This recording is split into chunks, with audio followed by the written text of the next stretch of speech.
Ty with WTI, and I wanted to show you guys my UPF 50 workout top. What I love about this top is that it provides me with a bunch of sun protection. I'm in Texas, I'll be moving to Florida soon, and the sun out here is brutal.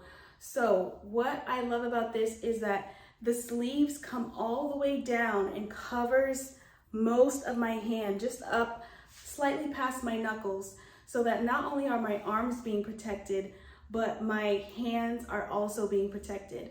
I like these little thumb holes. It makes it really nice and comfortable, cozy to wear. And I like how it has this half collar here, so where the back of my neck is also protected from the sun.